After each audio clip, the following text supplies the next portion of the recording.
Assalamualaikum warahmatullahi wabarakatuh. Sekarang Ibu akan membuat materi tentang hukum adat. Nah, hukum adat ini salah satu hukum positif yang ada di Indonesia, tapi tidak tertulis, tidak ada lembaran dalam undang-undangnya, tapi diakui oleh negara sebagai hukum yang berlaku di Indonesia dan boleh dilakukan dan boleh diterapkan. Nah, untuk melihat itu kita harus ketahui dulu definisi adat dan hukum adat itu sendiri. Adat adalah tingkah laku seseorang yang terus-menerus dilakukan dengan cara tertentu dan diikuti oleh masyarakat dengan jangka waktu yang lama. Itu adat. Jadi adat itu adalah dipercayai dan terus dilakukan dan terus dikerjakan dalam jangka waktu yang lama, diturun-temurunkan. Itu adalah adat. Nah, bentuknya apa saja? Bisa seni, bisa ritual, bisa hukum, bisa atau kebiasaan-kebiasaan yang dipercayai, yang terus yang dikembangkan, yang terus dilakukan oleh masyarakat. Nah, ritual misalnya adat perkawinan, tata cara perkawinan, misalnya antar lintu, antar darah baru, seperti itu ya, itu ada. Kemudian seninya apa? Misalnya seninya membuat makanan, mengukir makanan, membuat tari-tarian. Nah, itu sesuatu yang terus dilakukan. Nah, adat ini juga ada bentuknya hukum, ada bentuknya budaya, agama,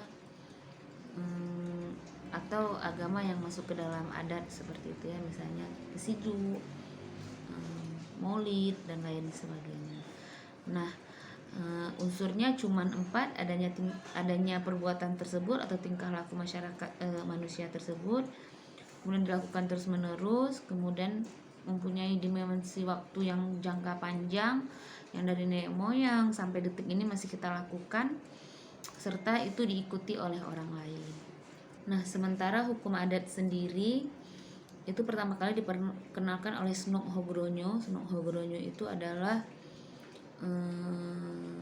orang Belanda yang datang ke Aceh pada masa itu, dan dia belajar agama Islam agar dia bisa masuk untuk mengalahkan bangsa Aceh, orang Belanda ya. Nah, menurut dia hukum adat ini adalah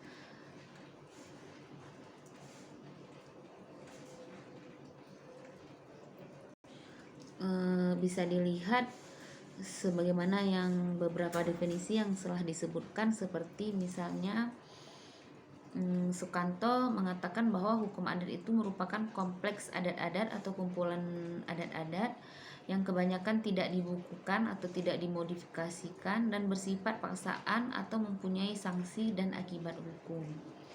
Sementara menurut Van Vollenhoven menyatakan bahwa hukum adat semua hukum asli, yaitu hukum yang tidak bersumber pada peraturan perundang-undangan yang dibuat oleh pemerintahan Hindia Belanda dahulu atau alat kekuasaan lainnya yang menjadi sendinya dan yang diadakan sendiri oleh pemerintahan Hindia Belanda yang ada di Indonesia. Kemudian ciri-ciri hukum adat itu tidak tertulis dan tidak dimodifikasi, tidak tersusun secara sistematis seperti undang-undang, tidak dihimpun dalam bentuk kitab perundangan, tidak teratur, kemudian keputusannya tidak menggunakan konsideran pertimbangan, karena pasal-pasal aturan tidak sistematis dan mempunyai penjelasan. Nah, kenapa seperti itu? Karena hukum dan sanksi adat ini tumbuh dari mulut ke mulut, diingat, disepakati oleh perangkat adat biasanya di dalam suatu masyarakat.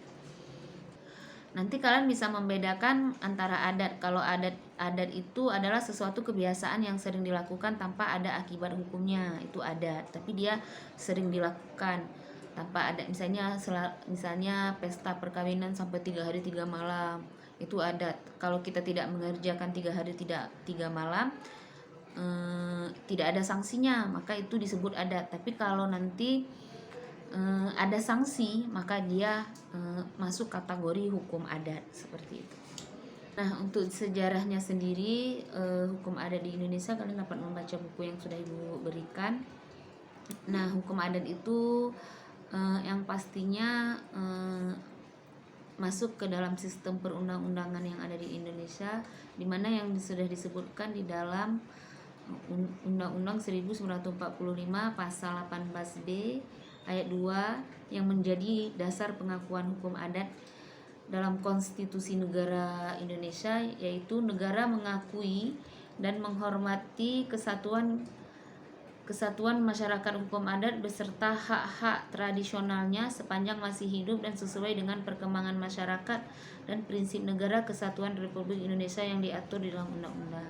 Nah, jadi negara itu mengakui tiap-tiap putusan adat yang ada di Indonesia karena itu sudah diakui dan dilembarkan di dalam perundang-undangan Undang-Undang Dasar 1945 dalam pasal 18B ayat 2. Nah, dulu pernah ada kasus ketika pemilihan Presiden Jokowi yang pertama, di mana masyarakat Papua itu tidak ada melakukan pemilihan umum di TPU-TPU-nya, tapi mereka sesuai dengan kesepakatan adatnya itu langsung memilih Jokowi sebagai presidennya. Jadi masyarakat adat itu tidak tanpa mereka mengeluarkan suara, kalau pemimpin adatnya itu sudah membuat keputusan, maka keputusan itulah menjadi kesepakatan masyarakat adatnya. Nah, ketika itu digugat ke Mahkamah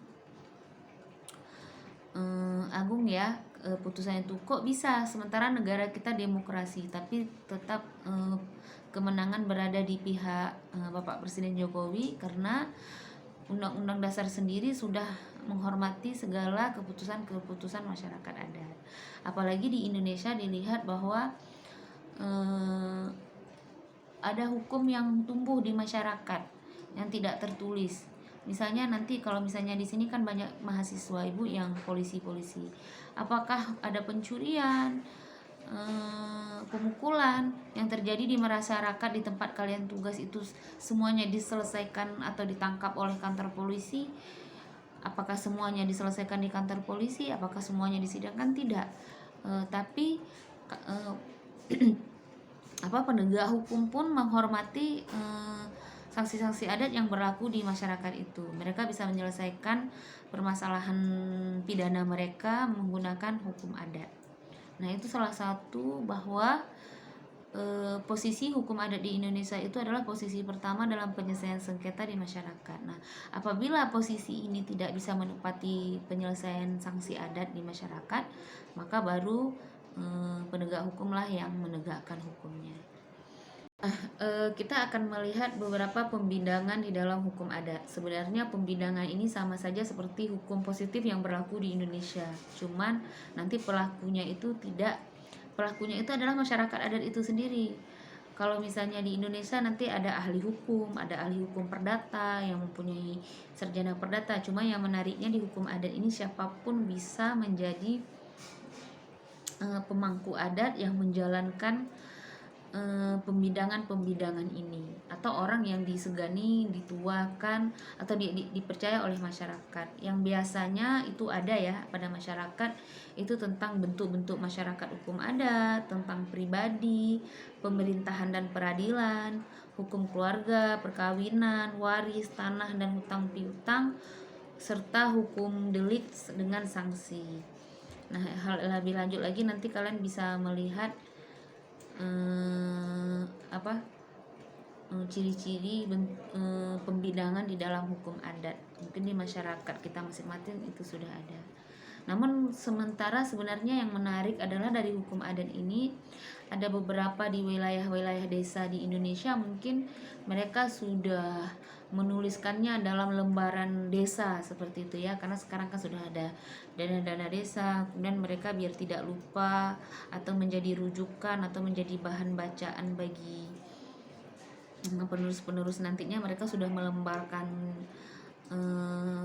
hukum sanksi adat itu atau hukum adat itu dalam bentuk lembaran yang dituliskan dan menjadi, tapi tidak dalam diundang-undangkan, hanya sebagai masing-masing desa yang melembarkan itu. Nah, setiap hukum pasti mempunyai sumbernya, begitu juga dengan hukum adat. Hukum adat itu ada beberapa sumbernya. Sumbernya itu adalah eh, berasal dari, biasanya kalau orang Islam, sumber hukum adatnya itu biasanya masyarakat adatnya itu dalam membuat hukum adat itu juga bersumber dari ajaran agamanya. Biasanya di masyarakat Indonesia juga seperti itu. Misalnya di Bali, mereka misalnya agamanya Hindu seperti itu ya. Biasanya adat, kebiasaan dan hukum adat yang berlaku di situ berasal dari agamanya sumbernya biasanya, atau kebiasaan yang memang terus menerus dilakukan dari nenek-nenek moyangnya terdahulu. Nah, sehingga dari sumber itu kita bisa melihat coraknya. Yang pertama itu bercorak religius magis, religius dan magic seperti itu ya. Masyarakat itu mempercayai kekuatan gaib yang harus dipelihara, biasanya itu dikaitkan dengan agama. Nah, sehingga itu menjadi sebuah kebiasaan adat. Nah, biasanya religius magis ini, magic ini misalnya ada sesuatu yang dipercayai di dalam agama, misalnya di masyarakat kita kan kita sering melihat orang ditangkap berzina misalnya ya. Terus ketika orang berzina itu solusinya apa? Hukumannya apa? Selain hukuman sanksi adat yang diberikan kepada perangkat adat atau masyarakat di desa itu, tapi ada satu lagi yang berkaitan dengan religinya atau agamanya.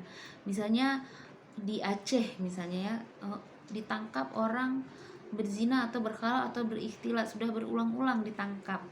Kemudian mereka itu selain membayar denda kepada perangkat desa, kemudian ada satu lagi, mereka harus dinikahkan karena keyakinan kalau tidak dinikahkan nanti mereka akan berbuat lagi dan mereka akan berdosa lagi.